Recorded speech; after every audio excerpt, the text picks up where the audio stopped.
तो चलिए आज एक ऐसी कहानी में उतरते हैं जो सम्मान की परिभाषा को ही बदल कर रख देती है। ये कहानी है वीरता की, त्याग की और एक ऐसे वचन की जिसे कभी तोड़ा नहीं गया। ये है वीर तेजाजी की महागाथा। और सुनिए, ये सिर्फ एक नाम नहीं है, ये कह सकते हैं उस असाधारण जिंदगी का निचोड़ है जिसने इंसान और देवता के बीच की जो लकीर होती है ना, उसे ही मिटा दिया। तो सवाल यही उठता है ना, कि आखिर एक आम इंसान एक जीता जागता देवता कैसे बन सकता है?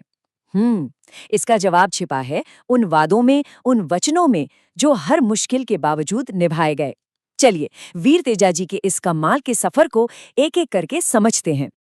तो हमारी ये कहानी शुरू होती है राजस्थान के बिल्कुल बीचों बीच खरनाल गांव से। यहीं एक जाट परिवार में एक बच्चे का जन्म हुआ जिसकी किस्मत में कुछ बहुत बड़ा लिखा था। नाम था तेजाजी।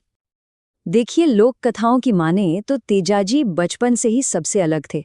हिम्मत, सच्चाई और सबसे जरूरी अपने वचन के पक्के। ये सिर्फ उनकी आदतें नहीं थीं, बल्कि यही वो चीजें थीं जिनसे उनकी पूरी किस्मत लिखी जानी थी। अब तेजाजी की जिंदगी में एक नाटकीय मोड़ आता है।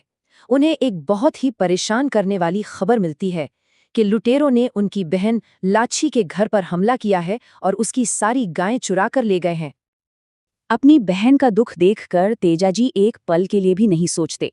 वो फौरन एक कसम खाते हैं, एक ऐसा वचन जो उन्हें सीधा खतरे और उनकी किस्मत के रास्ते पर ले जाने वाला था। ये था उनका पहला वचन। तो जैसे ही वो लुटेरों की तलाश में निकलते हैं, किस्मत एक और खेल खेलती है। तेजाजी के सामने एक अजीब सा मंजर आता है। एक सांप जो धधकती आग में फंसा हुआ है, बिल्कुल बेबस। अब देखिए, किसी इनाम की उम्मीद किए बिना तेजाजी फौरन उस सांप को बचाने के लिए आगे बढ़ते हैं। किसी तारीफ के लिए नहीं, बल्कि एक सिद्धांत के लिए, अपने धर्म के लिए। उनका धर्म यही कहता था कि किसी भी जीव की जान बचाना सबसे बड़ा काम है। और यहीं कहानी एक ऐसा मोड़ लेती है जिसकी किसी ने कल्पना भी नहीं की होगी। वो सांप शुक्रगुजार होने के बजाय गुस्से में है। क्यों? क्योंकि उसकी तपस्या टूट गई थी। वो एक जान की मांग करता है और तेजाजी अपने वचन से बंधे हुए एक और लगभग नामुमकिन सा वादा कर देते हैं कि अपनी बहन की गायों को बचाने के बाद वो वापस आएंगे उस जहरीले डंक का सामना करने के लिए। तो अब अपने कंधों पर दो वचनों का बोझ लिए तेजाजी आगे बढ़ते हैं। लेकिन पहले उन्हें अपनी बहन को दिया गया वचन पूरा करना था, लुटेरों से सामना करना था। हालात मतलब पूरी तरह से उनके खिलाफ थे। एक तरफ वो अकेले और दूसरी तरफ दर्जनों लुटेरे। एक तरफ उनका एक वचन और दूसरी तरफ उन लुटेरों के अनगिनत पाप। लेकिन जानते हैं, तेजाजी के लिए उनके वचन की ताकत ही सबसे बड़ा हथियार थी। और फिर लड़ाई शुरू हुई। और क्या भयंकर लड़ाई थी वो! तलवारें टकराईं और मैदान गूंज उठा। उन सबके सामने तेजाजी अकेले थे, बिल्कुल अकेले, लेकिन एक चट्टान की तरह खड़े रहे, अपने इरादे के पक्के। वो अकेले ही एक सेना के बराबर थे। और नतीजा, वो जीत गए। बुरी तरह जख्मी होने के बावजूद उनका हौसला नहीं टूटा। उन्होंने एक एक करके सारे लुटेरों को हरा दिया और अपनी बहन की सारी गायें वापस ले आए।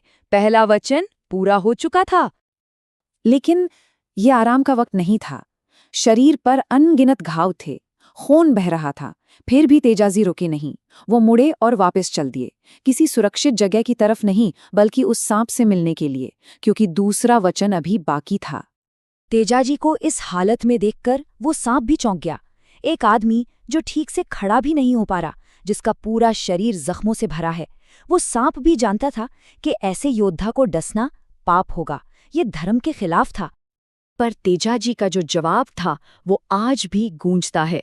उनके लिए वचन सिर्फ एक वादा नहीं था, ये एक पवित्र बंधन था जो जान से भी बढ़कर था। इज्जत ही सब कुछ थी। अब वो सांप भी उलझन में पड़ गया। उसने एक और सवाल किया, लेकिन तुम्हारा तो पूरा शरीर जख्मी है, मैं तुम्हें डसूं कहाँ? और बस उसी पल तेजाजी ने कुछ ऐसा किया जिसके बारे में कोई सोच भी नहीं सकता। उन्होंने अपने शरीर का वो अकेला हिस्सा आगे कर दिया जिस पर कोई घाव नहीं था, वो हिस्सा जो उनका वचन पूरा कर सकता था। अपनी जीभ। वचन निभाने के इस अविश्वसनीय काम को देखकर सांप का दिल पिघल गया। वो जो जहर देने आया था, अब उसकी जगह एक आशीर्वाद ने ले ली, एक भविष्यवाणी ने। और इन्हीं शब्दों के साथ उस सांप ने तेजाजी की किस्मत तय कर दी। अब वो एक शिकार नहीं, बल्कि एक देवता थे। बस उसी पल वीर तेजाजी हमेशा के लिए जिंदा नाग देवता बन गए। और ये विरासत आज तक जिंदा है। आज भी लोग वीर तेजाजी को सांप के जहर का इलाज करने वाले, किसानों के रखवाले और जानवरों के रक्षक के तौर पर पूजते हैं। पर सबसे बढ़कर वो अपने वचन को निभाने की ताकत का प्रतीक है। तो इस पूरी जबरदस्त कहानी से हम क्या सीख सकते हैं? तेजाजी की जिंदगी हमें 3 सीधी और सच्ची बातें सिखाती है। पहली, कि वचन से बढ़कर कुछ नहीं। दूसरी, धर्म से बड़ा कोई कर्तव्य नहीं। और तीसरी, दूसरों की रक्षा करना ही सबसे बड़ा पुण्य है। और इसी के साथ वीर तेजाजी की ये कहानी हमें एक सवाल के साथ छोड़ जाती है। एक ऐसा सवाल जो आज के इस भागदौड़ भरी दुनिया में, जहां वादे इतनी आसानी से टूट जाते हैं, शायद पहले से भी ज्यादा जरूरी है। हमारे दिए हुए वचन की असली कीमत क्या है?